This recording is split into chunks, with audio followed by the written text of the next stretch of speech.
Welcome to this session, From Peterson to Incels, Is There a Generation of Lost Boys?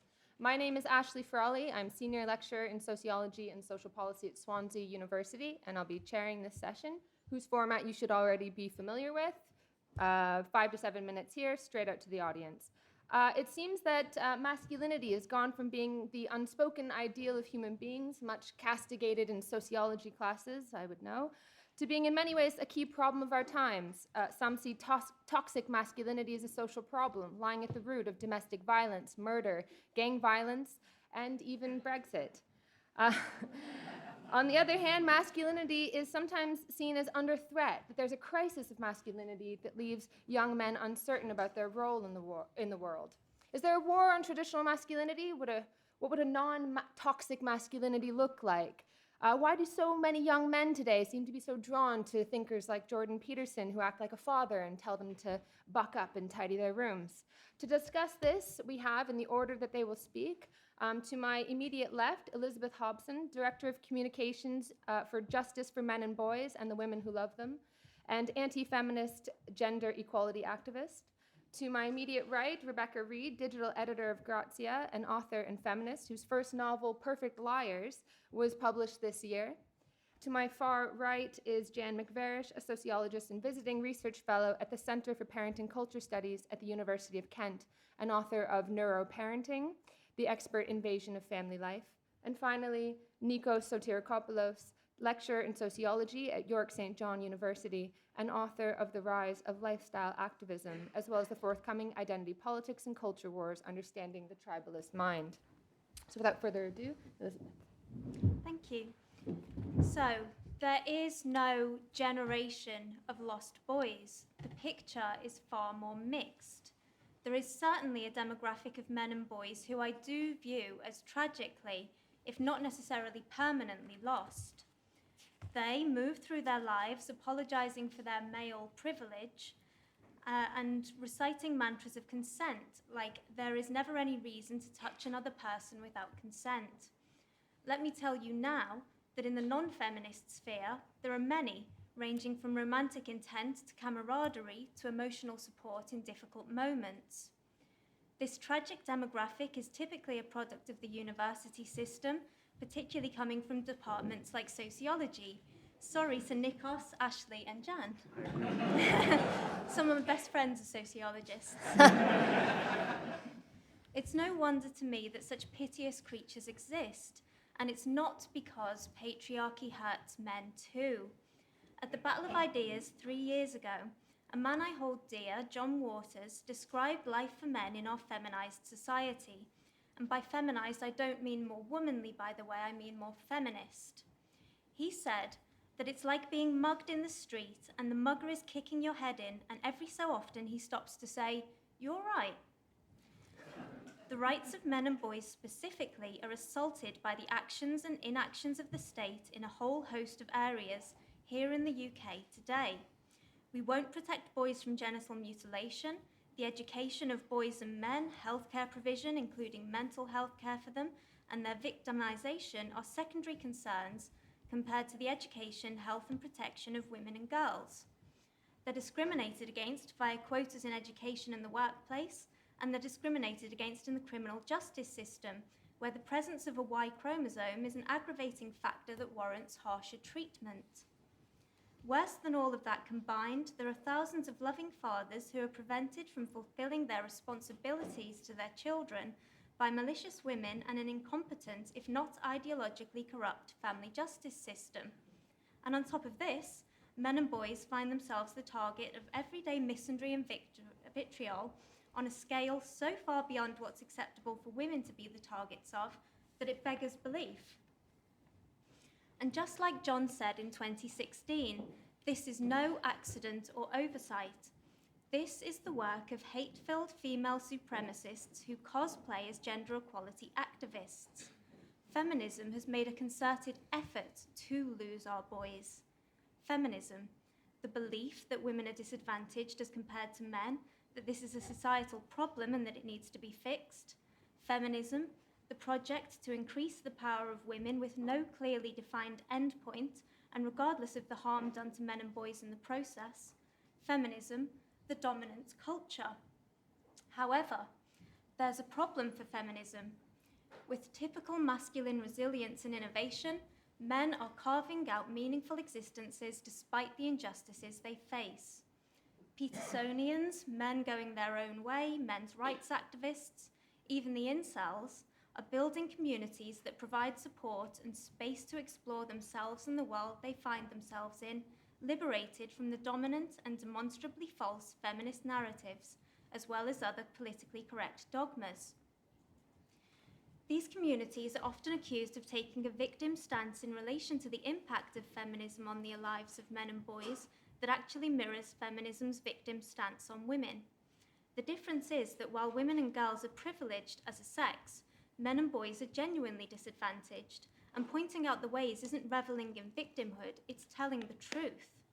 Furthermore, it misses the fact that so often the conversations that are appealing to men and boys focus on personal responsibility and being agents of change. And it's not only appealing to men and boys, by the way. More and more women and girls are getting on board with these countercultural communities every day. The Fawcett Society found in 2016 that only 4% of men and 9% of women describe themselves as feminists. So feminist dominance is illegitimate. And BuzzFeed commissioned YouGov to conduct a poll published late July this year, which found that more people in the UK today hold anti-feminist ideas, like the idea that feminism is marginalising and demonising men, than feminist ones. Gillette got woke with their viral man-bashing ad and lost $8 billion. If we have to define our younger generation with a generalisation, then they're not lost. More and more are becoming well and truly found every day. Feminism should be suitably terrified. Thank you.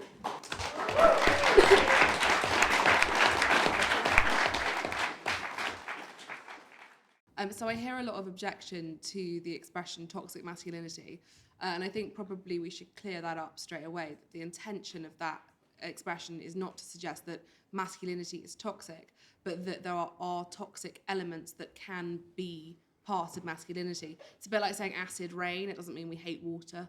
Just it's a word that has another word in it, and that can sometimes be confusing. Very often when I talk about toxic masculinity, people want to talk about toxic femininity, and have never really worked out what that's supposed to be. But perhaps that's something we can look into later on. But basically, my issue with toxic masculinity is that it hurts men. It does hurt women, and it's why I've had men shove their hands up my skirt in nightclubs. It's why I have been sexually assaulted. It's why I've had people push me, hit me, etc., etc., etc. But we're not here for once to talk about the issues facing women. We're here to talk about the issues facing men. So let's focus on how toxic masculinity hurts men. It's not an easy time to be a young man. I think once there was a very sort of clear-cut expectation for men. You get married, you get a job, you put food on the table, and you die. And you die younger than women. And you work in a job, not necessarily that you want, because you have to provide. You're the sole provider. And while to me that sounds absolutely bloody miserable, it was at least simple. And then suddenly something happened, and now your job isn't to just go to school, get a job, put food on the table, and then die. Your job is to be a father, to be an active parent, to be a friend, to talk about your feelings, to contribute to society, and to do a whole host of other much more complicated, much more emotionally loaded things, which was sort of what we were asking women to do already. But the difference is there's a framework for women. So when I was growing up, it was the Spice Girls. It was a group of people who showed you that you could be ballsy and fun and clever and successful while wearing a really short skirt and going like this.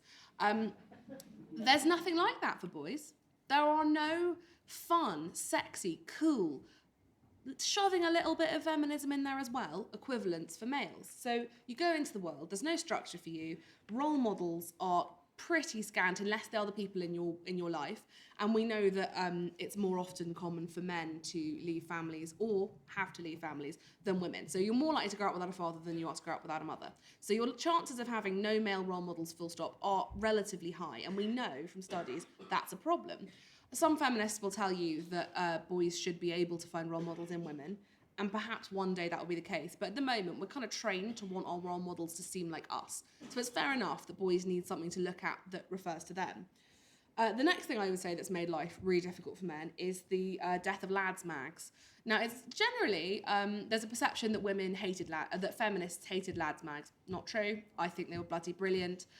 You could see some boobs, hear about how to work out if there's something wrong with your prostate, read a problem page and find out what's going on with cars or football or whatever it is that you people like. But the point was, like the way that parents chop up vegetables really small and put them in bolognese sauce so that children don't realise they're eating them, lads mags gave sensible, helpful, emotionally literate things for people to read. Unfortunately, they all went bust. So you've got no role models and you've not got much literature. So then what fills the void of the literature? It's the internet. And where, if you look at the sites that men versus women frequent, I'm talking quite broadly here, Mumsnet's probably the biggest one for women. It's focused largely on parenting and complaining about stuff. And for men, it's more Reddit and other sites like 4chan, etc. And those places, I've been subject to a lot of boards in there, mostly about how hideous I am. And they're not the nicest. They are places where misogyny, and sorry, I should say, I know that these places also have incredible advice and can be massively supportive, but I'm talking about the dark side of these internet forums, which are absolutely bloody rampant. And my experience of that, so I did a debate with a man called Milo Yiannopoulos, who's very famous. Hi, if you're watching. And this was back in like 2015. I was 22, 23, like a baby. And we did this debate, and it was at the University of Bristol, which is where I went to university. He arrived and the audience was just awash with these men. I just wanted to adopt and mother all of them. They were the most lost, sweet/horrible boys. And basically, they were these exact boys we're talking about. They were lonely. They felt society hated them. They couldn't get a shag however hard they tried. And they had nowhere to go. And I looked at them, and despite the fact that all of them were talking about how they would murder me specifically, and what was the ugliest feature about me, general consensus face, I looked at them and I was like, you poor sweet babies, there's no space for you in this world. You don't know who to be or where to go, and you all just want to have a nice, probably girlfriend, maybe boyfriend, but somebody to stick your peen in, and a bit of a cuddle. And they were sad. And that is why Milo was their absolute Jesus. And that's why they would listen to absolutely anything he said, even when it was stuff like, would you rather your baby had feminism or cancer? Which is quite mean, I think we can agree. Anyway, in conclusion, there are lots and lots and lots of positive aspects of masculinity. Charities like Liam's Lads, where they do a workout and then they talk about their feelings. Places like Calm, the campaign against living miserably. There is plenty to look at and say, what a bloody great job you're doing. You're not compromising on your masculinity, but you are doing wonderful things. But there is also a toxic side, and I hope nobody here would agree that internet forums where men talk about how they will rape and murder feminist women should be allowed to continue, because it's disgusting and it's violent and it's horrible, but it's symptomatic of a very sad, very lost generation of young men who should be pitied and helped, but also should probably stop writing that stuff on the internet.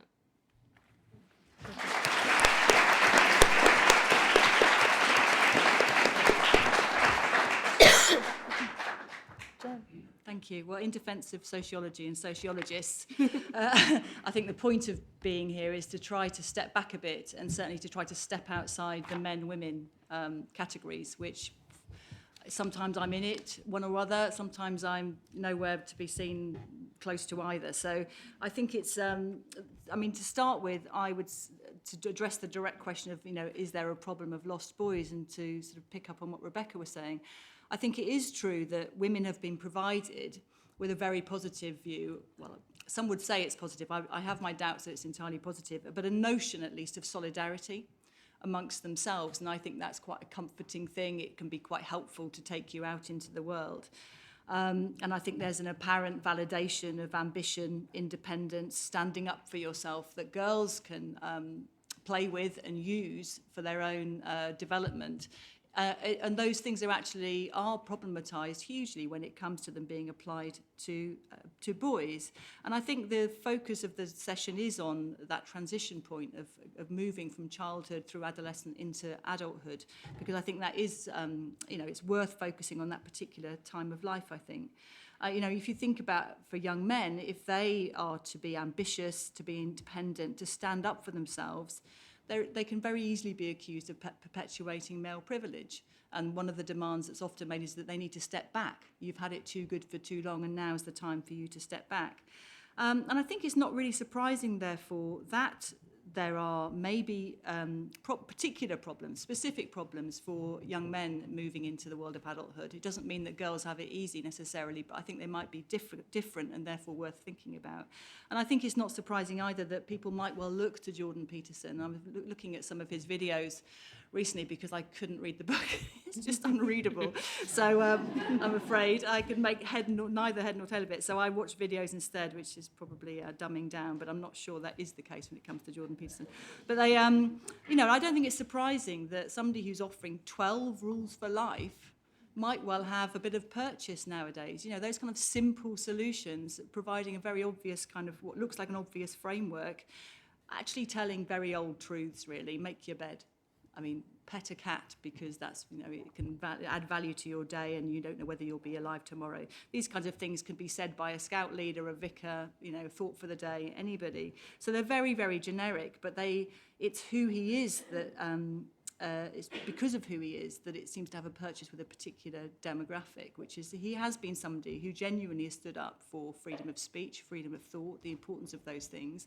And I think that gives him weight and some degree of authority, which he wouldn't otherwise have if he was just a vicar with a guitar, trying to connect. However, I also think he's really creepy and kind of socially inadequate. And he's one of these people where when I watch him, I feel the same way about him as I do about Greta Thunberg, where I think I'm missing something. I don't see what you see when you look at this person as some kind of role model. So I think what's going on, perhaps, to look at it more sociologically, I suppose, is if we think about late teens and transferring into early adulthood, there is a closing down of the space that young people need for figuring things out and making mistakes. And we've got an incredibly unforgiving culture at the moment, which I think will punish young men far more than young women in this regard. The space to make mistakes. There's a kind of mock sympathy for these young men as these inadequates who are this or that, and look how sad they are. And actually, I think it's really insincere. I think it's a very, very unforgiving culture in general, and particularly when it comes to young men. Okay, having sat through all of the identity politics sessions today, I just thought I'd then try to go through some of the points that for me, I think are necessary for us to try to move forwards on all of the kind of ground that's been covered in these debates. And the first thing is I think we need to separate out ideas from people. If there's a problem with masculinity as a concept and a problem with woman as a concept, I think that I can see why that they matter to people and why they're very appealing, because they seem to offer a unity of body and mind, society and individual, at a time when things can feel very fragmented. And that's exactly what Peterson talks about, is this kind of fragmented experience nowadays of coming into the world. And I think there's truth in that. But I'm not sure that these categories are really very helpful ones, particularly when they're put forward in very defensive terms and very divisive terms. The same applies to the racial categories. If people were in the session this morning, I just thought it was a very toxic session. I mean, as people talk about toxic masculinity, that was the toxicity of identity politics as far as I was concerned. And so if we're going to have a political conversation, we need to make the separation between ideas and people. And that means not talking all the time from our individual experiences or from our bodies. Again, referring back to the white privilege session this morning, one of the speakers said, well, we either have essentialist explanations of the world, race just is a biological fact, or sex differences just are a biological fact, or we have social explanations. And as far as she was concerned, there's only one or the other. And I think that just doesn't work.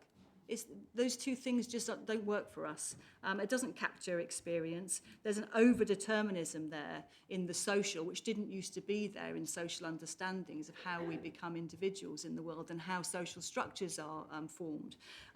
They've become incredibly rigid and sort of cage-like, really, and inhibit our thinking. So I think we have to do everything we can to try to step outside of those categories and those kind of drivers that we so readily fall upon, like patriarchy, masculinity, white privilege, as somehow these kind of trans-historical drivers of human progress or non-progress. Thirdly, there's a fatalism here, which I think again came out in the white privilege discussion, where a girl at the back said, well, we're never going to solve the problem of racism, but what we can do is struggle against it and make sure that I get into Cambridge or Oxford. Nobody's going to stop me. To which people go, woo woo, this is great. Well, brilliant female or black or Muslim empowerment.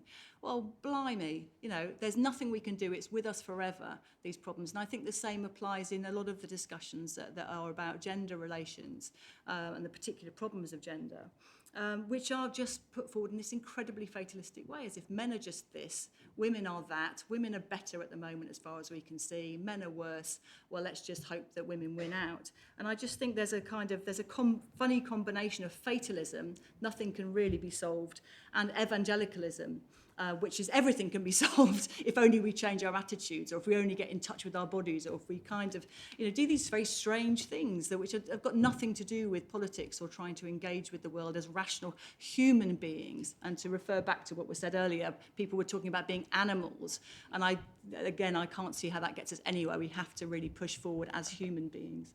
Thank you.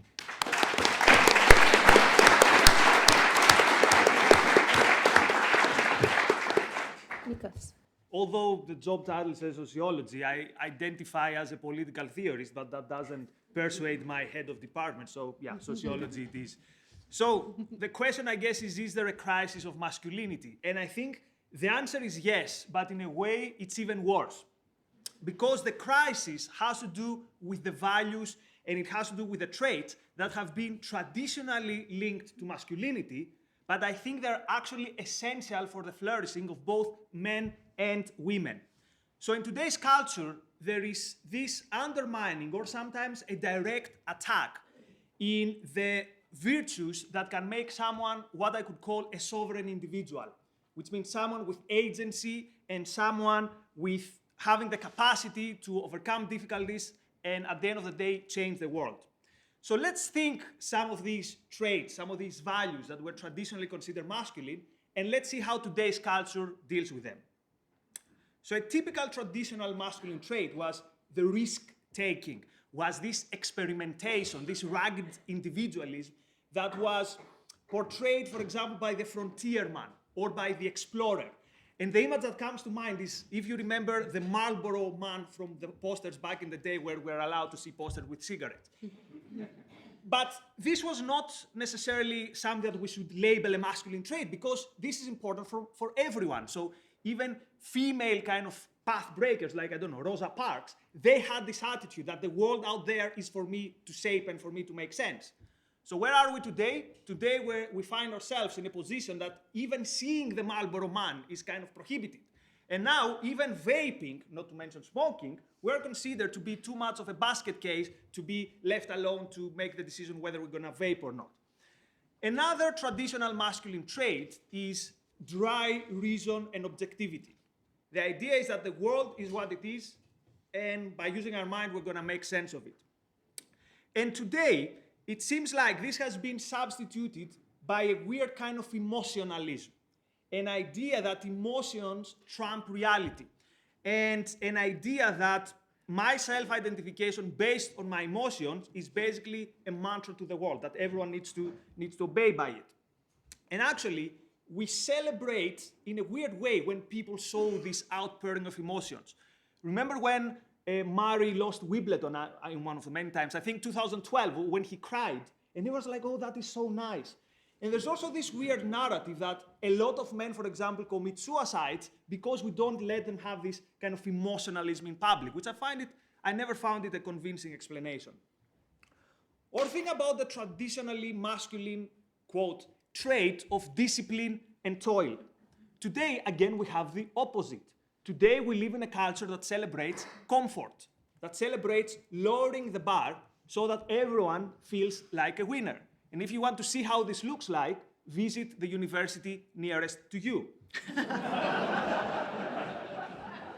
And another trait that I want to mention, which again, typically masculine, but in my opinion, essential for all genders, is this idea of resilience, this idea of heroically overcoming the difficulties and the calamities. But today, we live in times where we are invited to see ourselves through the prism of trauma. It's what Frank Furedi calls the whole therapy culture, which has a very weird kind of outcome. And this outcome is today there doesn't seem to be a quest for achievements and reaching new summits. There seems to be a quest for an affirmation of an identity that sees us as victims. And my problem with this is not that people are snowflakes. I don't even use this term. My problem is that this is really bad for these individuals who buy into this narrative, because it creates a very static identity and it basically limits their horizon to the world. So how do we get beyond that? How do we fight back against this cultural zeitgeist that undermines these values? First of all, I think we need to understand that this is today the mainstream. So I don't think that there is a cabal of feminists or postmodernist, neo-Marxists, however it's called, intellectuals who are kind of pushing this agenda. Unfortunately, this agenda is everywhere. So the first thing we need to do is not to create an opposite tribe to fight the tribalism of identity politics. More on that on my tomorrow's talk on the topic.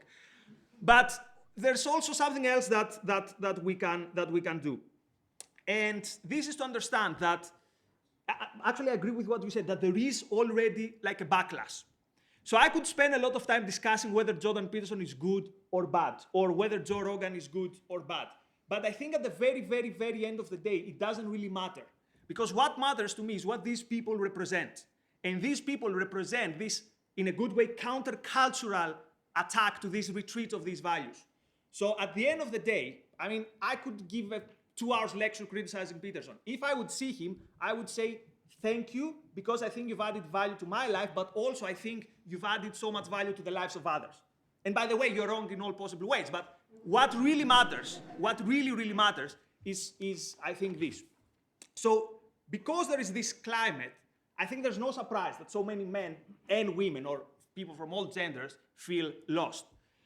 But the last thing I want to say is that the way to start our kind of, to fight this zeitgeist of low expectation, this zeitgeist of victimhood, starts from ourselves and our personal life, and starts from the way we carry ourselves outside in the world.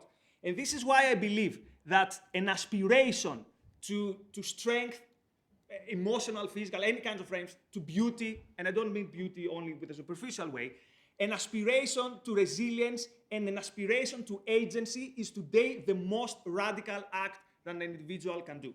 Thank you.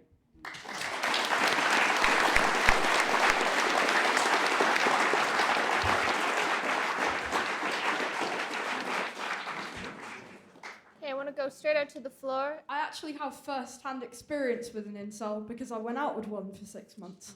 And I can say first-hand that I think that as women, we don't have a responsibility to fix men. And even though I think that men who are, before anyone says anything, I think that men who are obese, disabled, think that they're conventionally unattractive and mentally unstable, don't have very good living situations, all of them deserve romance. But if you are as entitled as the man I went out with was, as an entitled and vile as a good percentage of the incel community are, you do not deserve to get laid. You really don't. And I think that I agree that men who are struggling to find love and therefore go into these like alternate toxic cultures, these cultures indulge their own really, really distorted view of the world, that women hate them and, women are just out to be mean to them. I think it comes from a kind of level of entitlement that a lot of men are taught by women and men from a very young age. And in return of the new way that society functions, where women have a lot more autonomy to reject men, they just can't handle it a lot of the time. Okay. And I think that even though I agree with a lot of what second speaker you said, I think that kind of speaking about these men who can be, as I've realised, incredibly dangerous as babies and you want to take care of them, I think that's a very toxic way of looking at them, and I can say that firsthand from someone who has to go to therapy because of what this guy did to me. Okay. So thanks. Okay. Can you just give the mic to the person in front of you? As an incel, come on my Twitter timeline. I make you into a believer. So I've been insulted so many times because I'm an incel. And I've been dehumanized because I am one. I've been picked on. I've been abused by women for most of my life. And because if we start a subreddit, it will get shut down straight away because we can't talk about what's going on in our lives because we have to be supervised. If we start a forum, it will get shut down because feminists will try to shut down the forum. It's been done so many times. So, because men keep constantly getting attacked by feminists all the time, and because feminists say, men show emotion, men do this, men do this. But if we were to say women do this, women do that, we get yelled at. So why does women get to define what masculinity is and what masculinity isn't?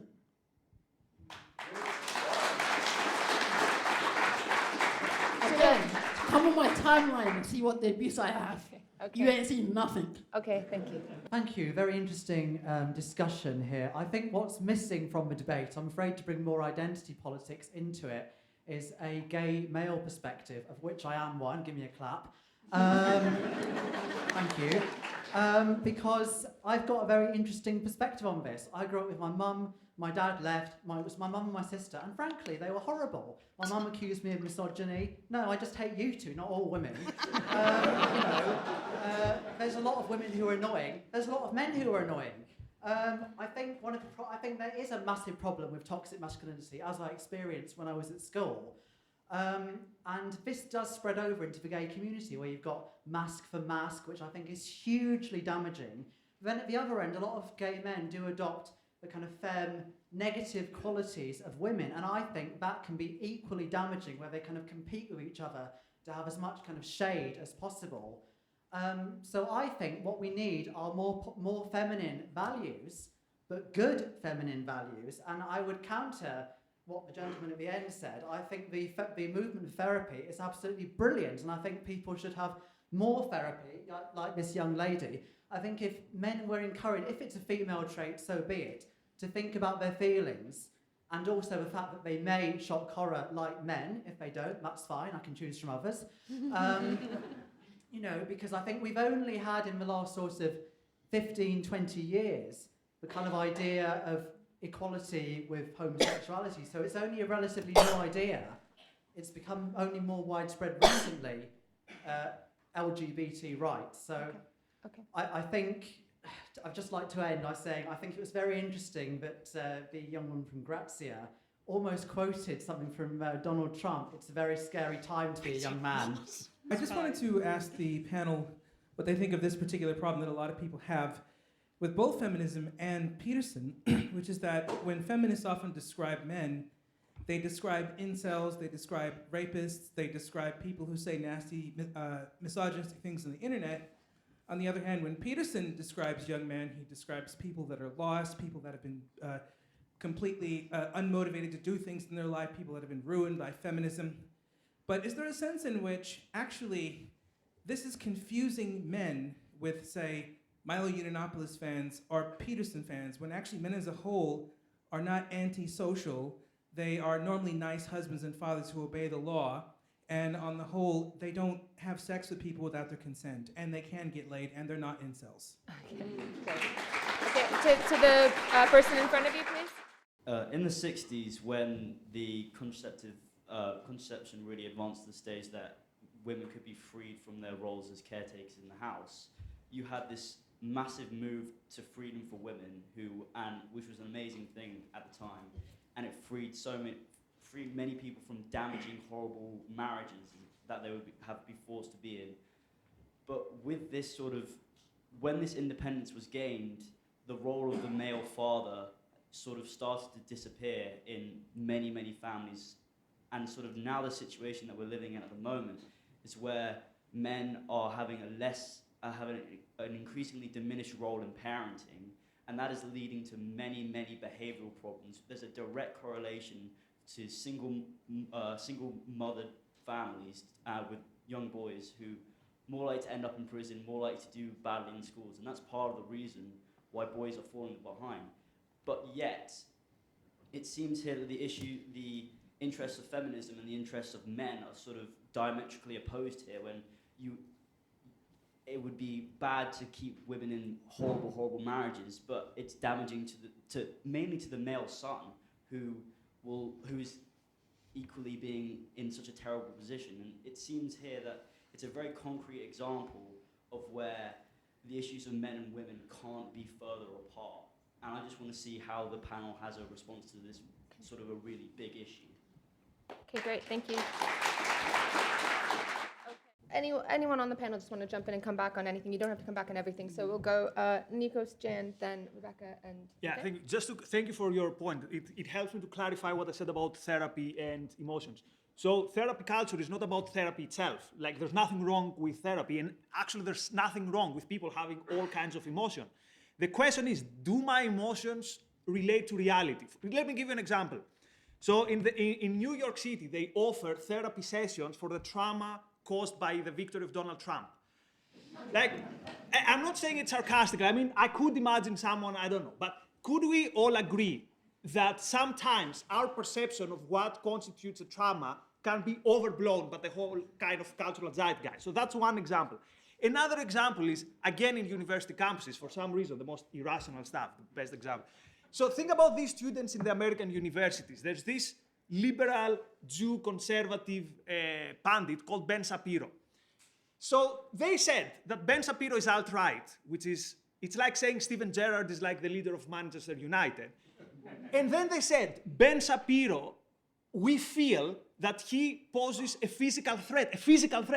The guy is like a physical threat for our community. So my point is that in this case, the fact that you feel that Shapiro poses a threat doesn't mean that we have to verify your feelings. So that was my point. And on what you said, I totally agree. Women don't have a responsibility to fix men. But let me give a short twist. The fact that those men who think that it's the responsibility of women have nothing to do with what I would consider, quote, healthy masculine values. Because basically they said, I haven't got self-esteem, and you have to give me my self-esteem, which basically means that there's something wrong with me if I expect someone else to provide me self-esteem.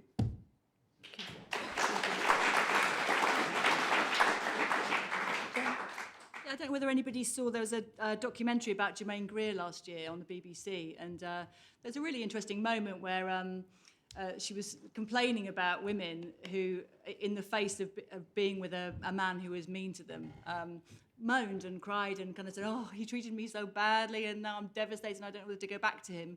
And she said, well, I just want to say to them, well, feel less. And now that seems to be impossible.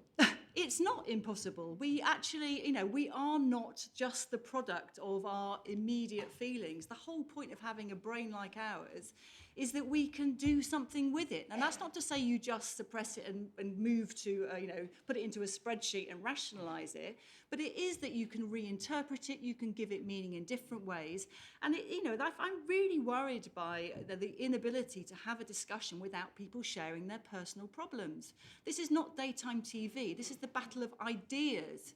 So, and I think it's evidence of the fact that people feel like it's completely legitimate and they will get validated if they share very private, personal things about their lives.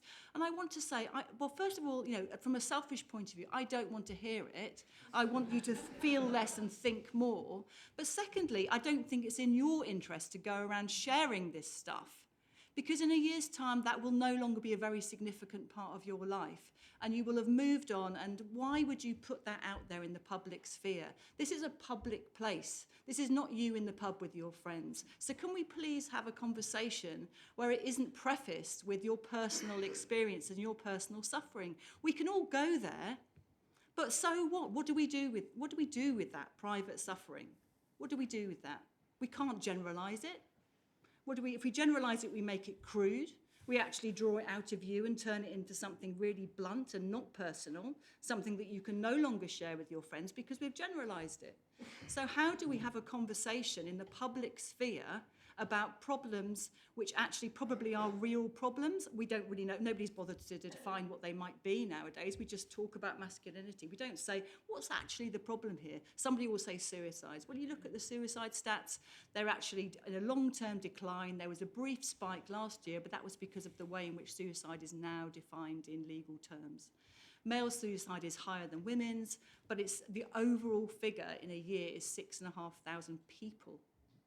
So but if you asked people, they would probably say upwards of 20,000. So, what is it that what is the problem that we're trying to deal with here? We can't just take it for granted that there is one, perhaps.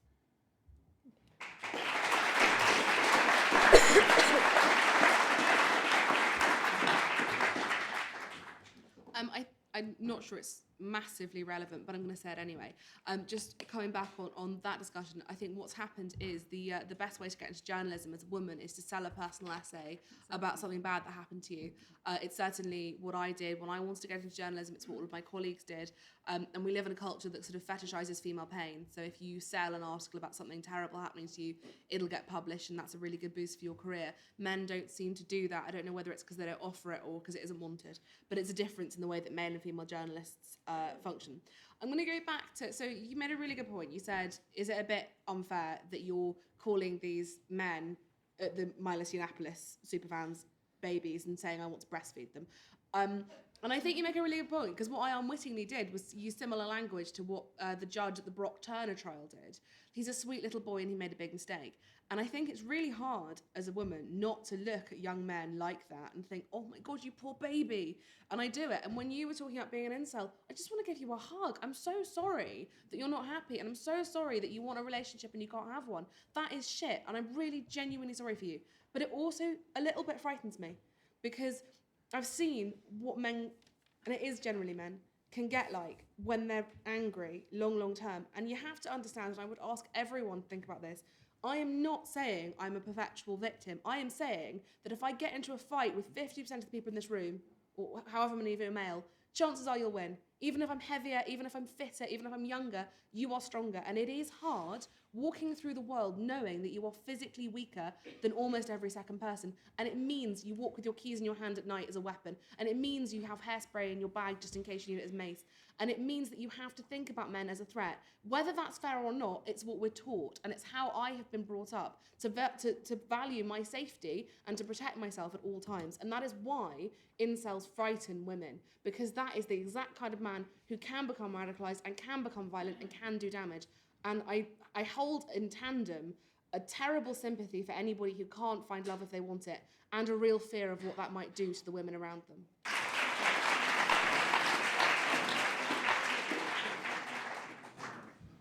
Okay, I'd like to just reaffirm what Greg said over there, that most men are in fact very nice and well balanced and doing pretty all right, and that's great.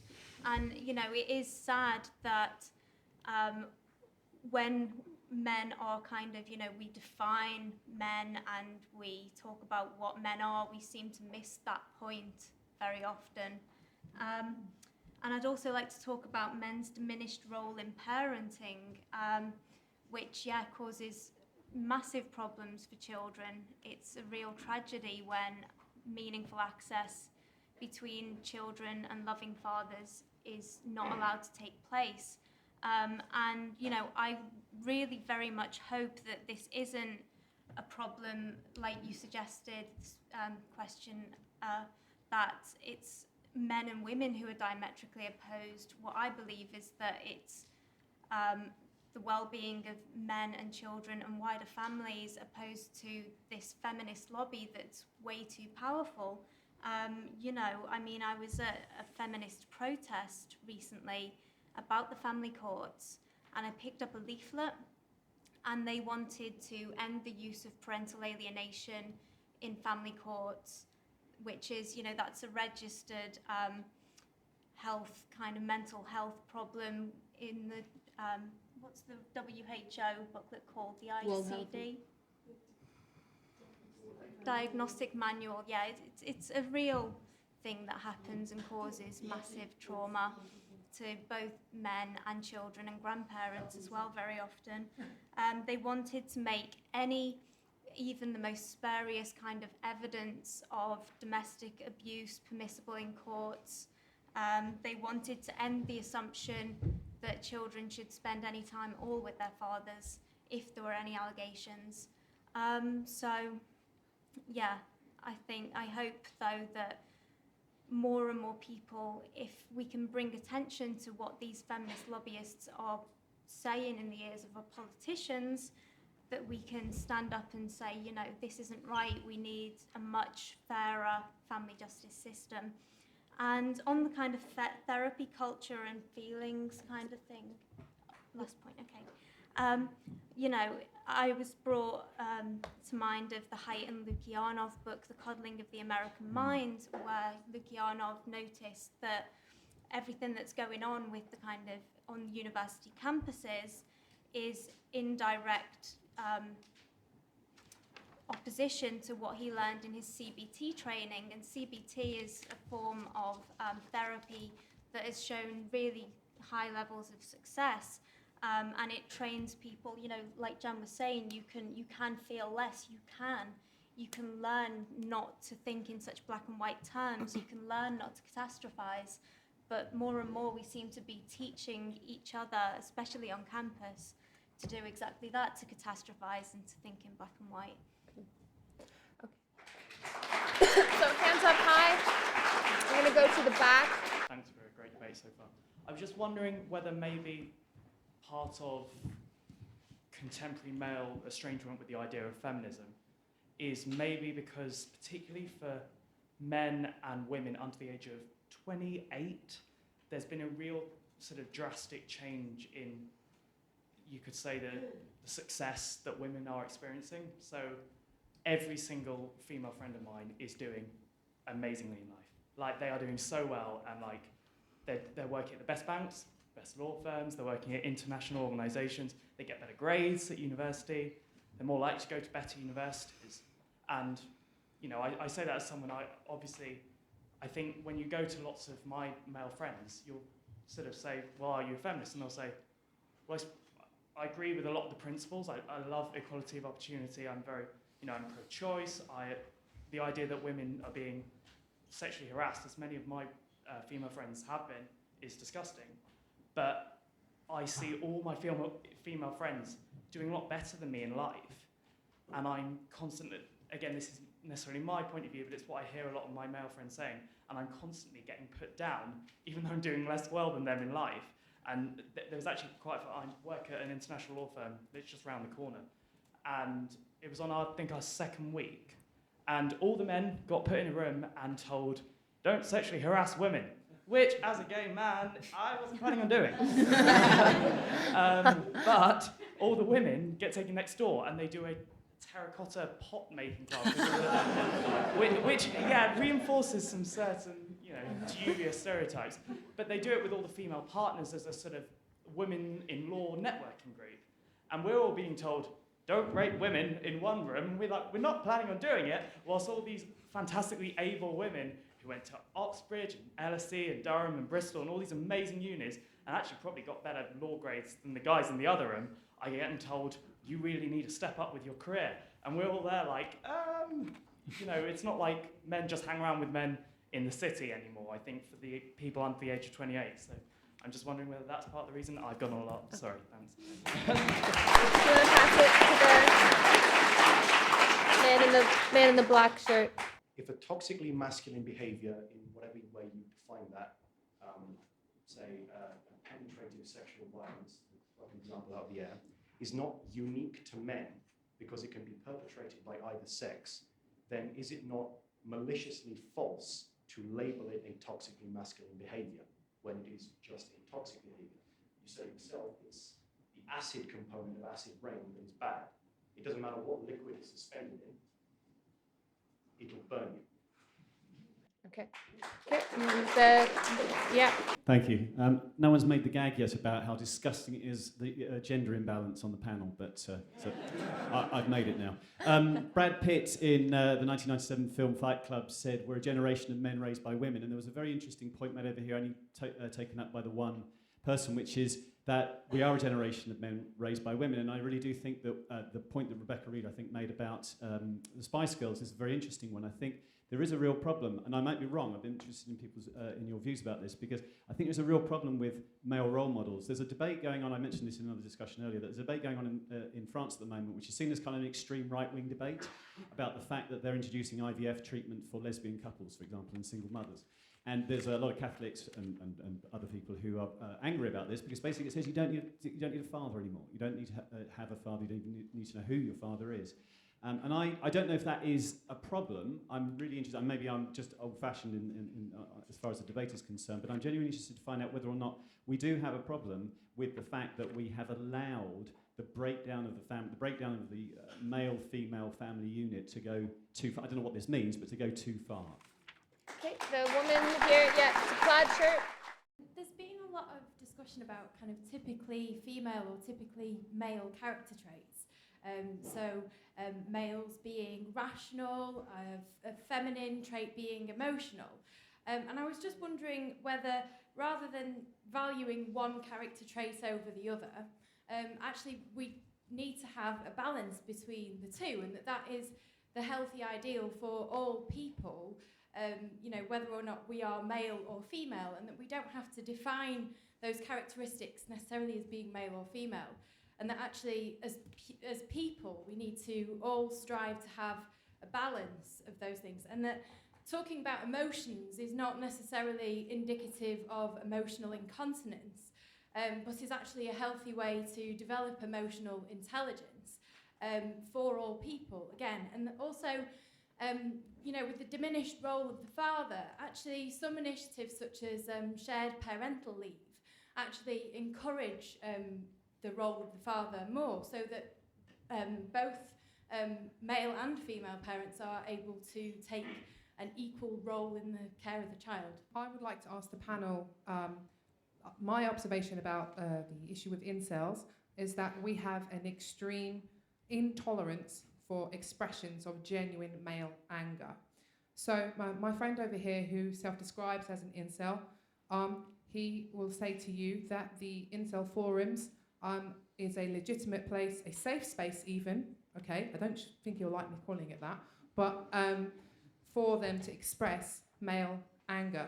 And a lot of the guys who use these places, they may say things like, I hate my mother, she was abusive to me, sexually abused me for a long time, I feel like killing myself, therefore I look at a lot of women and I kind of hate them because she was the role model in my life, but anyway, they say things like that, and then that's called misogyny. So the human experience from what the incel was expressing is taken away when it's reported. For example, when the BBC documentary about incels came out recently, there was a psychologist on there talking about incels, just saying how they're all so misogynistic, but never talks about the personal experiences that these men have, and that's which might lead them to come to certain conclusions.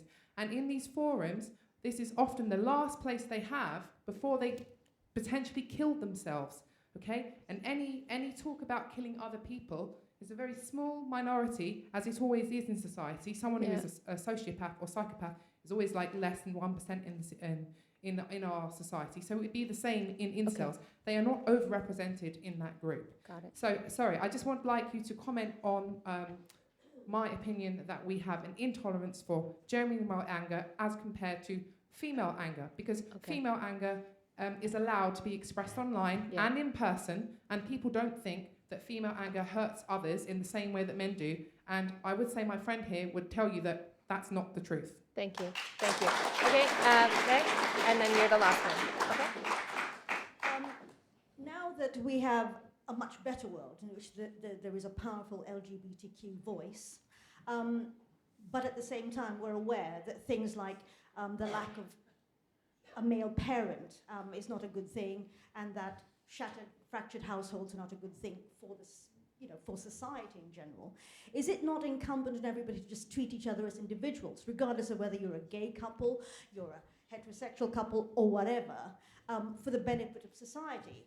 Having said that, there is so much political correctness, like as you've expressed, that we've lost the fun in sex. How does the panel think we should go forward so that people can happily flirt without being accused of anything? Okay, yeah, last question. Quickly, yep, very quick. Hello, I'd like to disagree with something said right at the start, which is that the demand for men to be more emotional is new. And I think if you just look at art going back, you'll see that there's always been a rich emotional life for men. I'm thinking of Sam from Lord of the Rings, or most of the male characters written by Shakespeare, or if we go to the single most beloved and the single most influential male role model ever written, Jesus Christ. There's always been an emotional role for men. So I don't think this is new, and I don't think that, so because of that, I don't think that can really explain much of the new demand. Good. Okay, thank you. All right, so I'm going to come back to the panel. I want you to be really brief. I know that's really difficult, but just picking up on just jump in. I was going to come back to the balance of masculine and feminine traits, you know, that said the comment that we need that and that we don't need to define them as male and female. And also, I'll tie that in with the comment that there's always been an emotional role for men.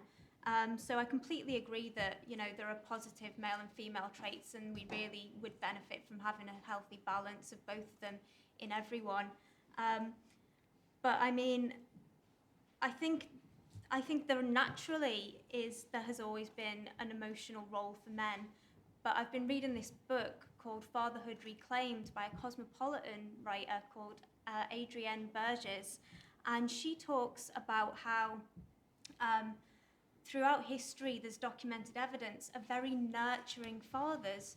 And so, you know, this idea that we have now of kind of fathers as disciplinarians and, you know, the patriarch, which literally means father ruler, is actually kind of new. And she talks about this forgotten archetype that we used to have of the earth father, which was like the earth mother. You know, it was very earthy and nurturing and lovely and warm. And then, you know, she talks about 15th century engravings of St. Joseph with baby Jesus, which showed him washing nappies and feeding the baby bowls of milk. And then, you know, gradually throughout, you know, the kind of centuries, through the Puritans and the Victorians, St. Joseph got further and further away as the male and female roles in the family got more distinct. And so, you know, by the Victorian era, women were assumed, you know, they're supposed to be quite passive and submissive and agreeable, and men were supposed to be quite cold, and they were supposed to discipline their children. And I don't think that's, the natural. Okay. Yeah. On that comment on which traits are masculine, which feminine. So I mentioned that things like risk-taking and logic are traditionally considered masculine, but what I claim is that we should see them as universal. So they're both good for men and women. Now, of course, there is a place for some yin and yang. For example, you know, if my girlfriend wants to do bungee jump without a rope or whatever, too much risk taking, I should say, you know what, maybe you better not do it. But at the end of the day, the primacy, I think, should be with reason towards emotion, because emotion is basically, we need to understand why we have emotion, but in my opinion, emotions are not the way through which to go to interpret the world. But that's a bigger discussion. And one thing on incels and male resentment, and male anger. I totally agree what you said, that we are afraid as a society for male anger. However, I think of what Nietzsche called resentment, where he said, be very careful, because sometimes when you become bitter, it can have the effect of actually, again, hurting yourself. Because now, and that's what I would say to our friends, and I don't want to be patronizing, but you mentioned I identify as an incel. My only issue is that, in my opinion, and I've been in a situation where I found myself in this is basically a static prison, because it becomes a label of who I am. Whereas, in my opinion, the best thing to do is to say, how can I become something else? Day by day, maybe a little, maybe it's something a little bit here, a little bit there, and I'm in a dynamic process of becoming. Whereas if you say, you know, I'm going to identify as an incel and I'm going to go in this forum, I mean, whatever works, you can do that. But at some point, it becomes, I think, counterproductive for the individual. Just hold it and you can come back. I'm good. Good. Yeah. No, hold that and we'll come back. Yeah. I mean, I find it really peculiar that, you know, at the time when we have greater flexibility in terms of social roles than ever before, we're somehow rediscovering these as if we're in a really binary world. I find it really genuinely strange, because it's simply not true that men are excluded from fatherhood in the general case. I mean, you go to a school playground now, and when I grew up, it was exclusively women, and now it is a total mixture. You know, men are, and you look at any statistics on hours spent with children, looking after children. It's just changed massively over the last 50 years or so.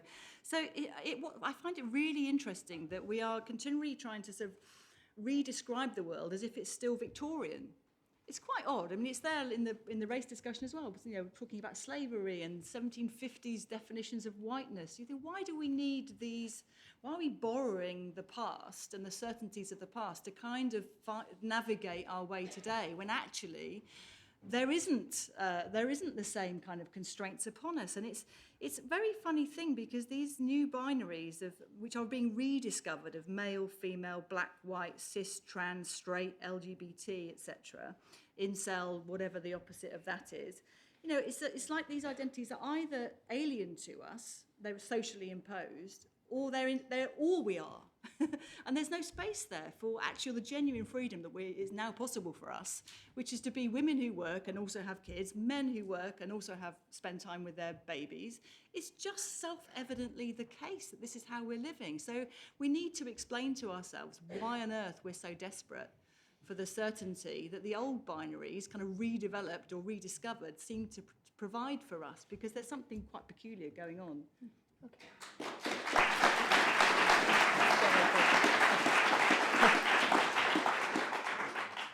I'm going to try and fire through this really quickly.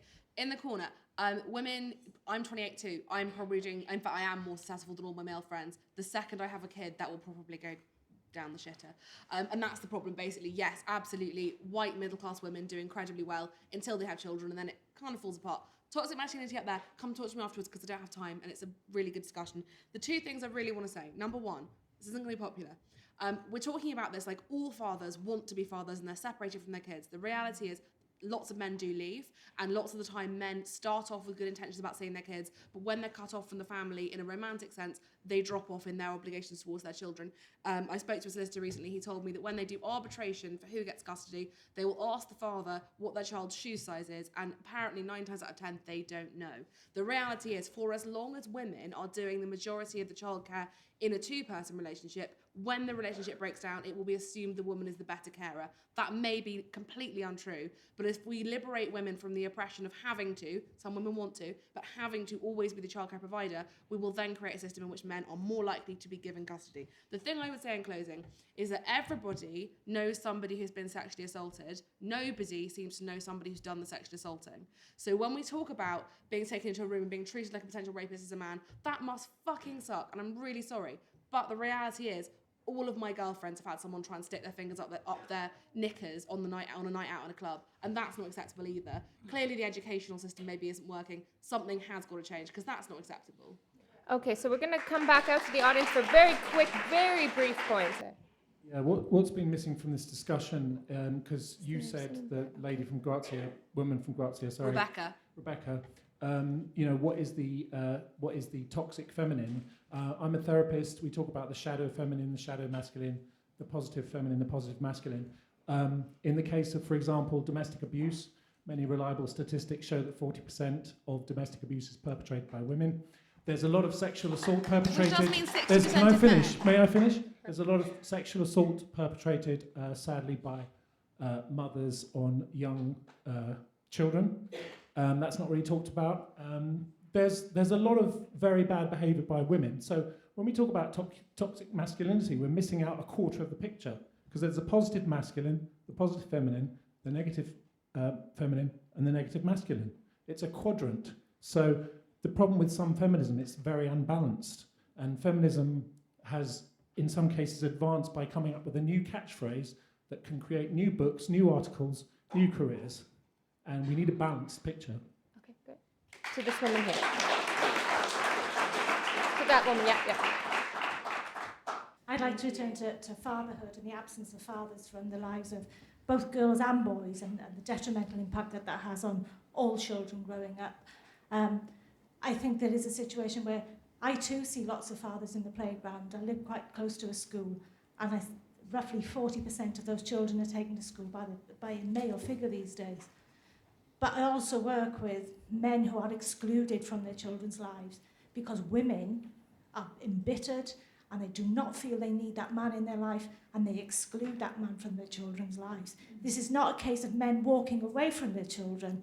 These are men who dearly want to be in their children's lives and are eradicated from their children's lives. And that has a massive impact on those men and a massive impact on those children as well. Okay, just one more. This gentleman here. Do you think in 5 or 10 years' time the incel movement will be a terrorist threat? As in, I don't mean there'll be an incel caliphate, but as in, we've seen shootings in America. We saw the man in Canada who ran over those women in the street. Do you think online radicalization will be an issue?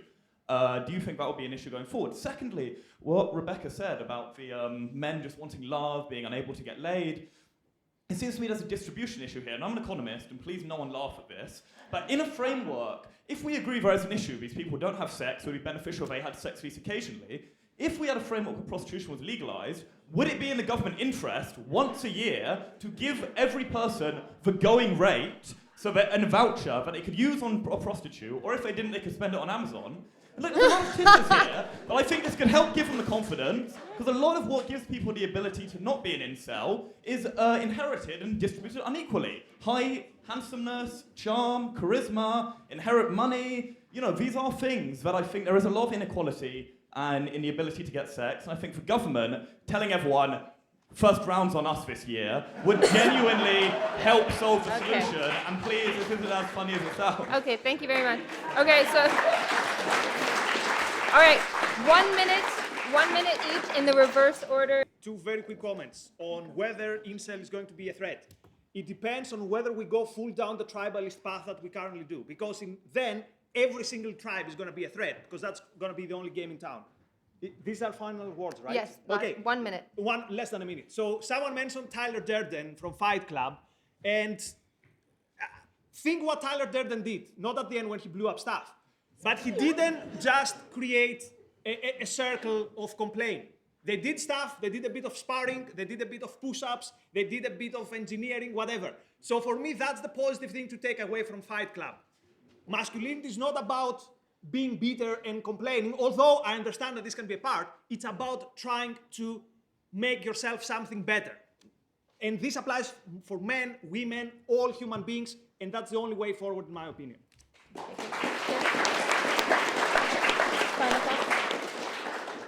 I'm still not clear what the problem is. I mean, is it terrorism? Is it, the particular problem? Well, maybe in your case, but not necessarily. You can't. Okay. Okay. Okay, that's enough. Thank you. Next year you can get on the panel. Please. So, I still don't get which problems are we trying to solve through this particular prism, other than just making ourselves feel good by kind of being able to say that's bad, this is good, the world is simple, and having these kind of blinkers that there's men that are suffering this way, oh no, it's women suffering that way. Well, the problems of the world are not going to be solved by people. They're in their bedrooms online. I'm sorry, but the problems of the world and the things that the world needs in order to move forward are going to be solved by other people who are out there in the world, are able to step outside their personal experience, are able to talk to other people. And I'm sorry if that sounds harsh, but that is just the fact of things. So if we're going to have a discussion about how to move forwards, we need to stop dwelling on the kind of minority sports of people who are hanging out primarily and existing online, and encourage people to get out there in the normal, real world and actually see that actually people are getting on with life. And men and women are getting together, they're having children, they're going to work, they're doing normal stuff. Those are pretty good role models for anybody. And they're also thinking about things without kind of being embittered or without kind of being utterly down a tunnel of your own suffering. Thank you.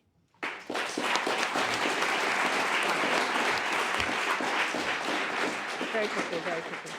I'm going to say an unpopular thing, which is that please don't think that because I'm saying that more men murder more women and more men hit more women and more... I'm sorry, it's fucking true, they do. Okay, that's enough.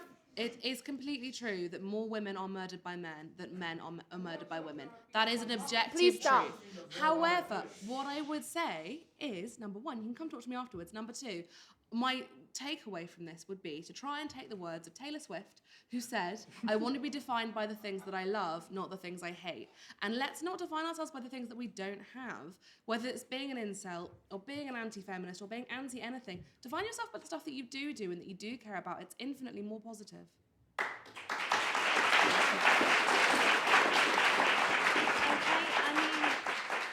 I'm a little bit sad that we haven't talked more about Jordan Peterson in this debate, actually. I was hoping we might talk a bit more, because I absolutely hold him in such great affection, him and his work. And I think it's easy to be glib about his kind of very generic and obvious observations that you should clean your room and, you know, improve your life incrementally. But I think that's actually a very positive message that is valuable to a lot of people. And actually, seeing his kind of self-help stuff is a gateway drug to his much more serious thought that you can see in the biblical lectures and maps of meaning. So do watch Jordan Peterson and read his books. He's excellent. Well, do continue this debate nicely afterwards. So thank you very much. Round of applause for our speakers. Yeah.